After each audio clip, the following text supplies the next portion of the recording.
"10th of September 2008, a hot day in Venezuela. A huge white swing-wing aeroplane with a red star on its tail lands at the Libertador Air Base.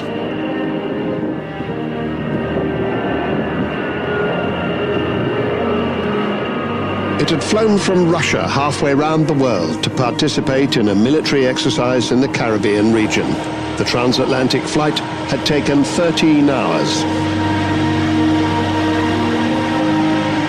In an unusually romantic gesture, the Russians had called this graceful aeroplane the White Swan, and you can see why. But severely practical NATO Soviet watchers originally gave the Tu-160 strategic bomber the more prosaic code name Blackjack. Of course, the whole point of the Tu-160 is its weaponry. Primary armament is the Kh-55 strategic cruise missile. It combines a relatively small nuclear warhead with a distinctive aerodynamic layout. It's got a single turbofan engine stored inside the missile, and before launch, the engine pops out. After it's launched, the wings and tail surfaces deploy.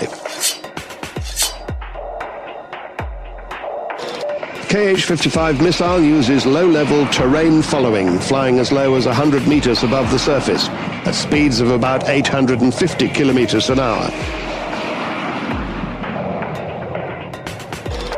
When it's flying over the sea, it uses an inertial guidance system. With the missile over land, the terrain contour matching guidance system kicks in, and that navigates to the target by comparing its radar picture with images stored in its computer memory. All of that allows the missile to get itself to the target with high precision. The Tu-160 can carry 12 Kh-55 cruise missiles. With their wings and tails folded, they're suspended on two rotary launchers. Each internal bay holds one launcher with 6 missiles. Here's a simple scenario of an attack with Kh-55 missiles.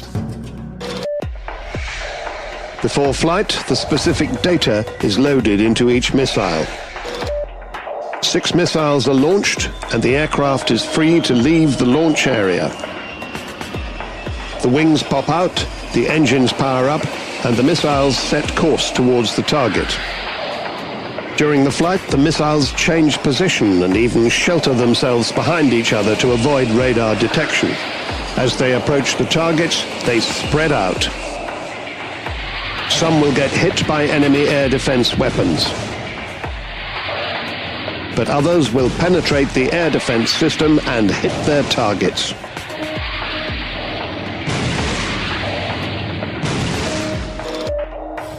The Tu-160 can also carry free-fall dumb bombs and other weapons. It has an electro-optical bomb sight. On 10th of September 2008, 2 Russian Tu-160s landed in Venezuela as part of a military exercise. As usual, they'd been shadowed by NATO fighters as they flew over the Atlantic.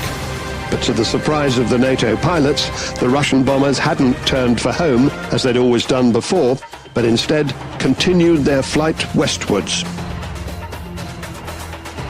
The Russian bombers covered the 10,000-kilometer route to the Caribbean in 13 hours. For the crews, it was a routine flight. It was a training mission, but a particular one. Russian bombers had never been to this area before. It was an unprecedented event. It became necessary to test the aircraft in another geographic region. The climate in South America is different. In Venezuela, the humidity is very high, so it was a good trial for our bombers. Another task for the mission was to check how we would provide proper maintenance when the aircraft is thousands of kilometers away from base. From the Libertador Air Base in Venezuela, the Russian bombers flew for 5 hours off the coasts of Panama and Brazil. The crews tested their equipment and avionics in conditions of high humidity and indeed in tropical thunderstorms.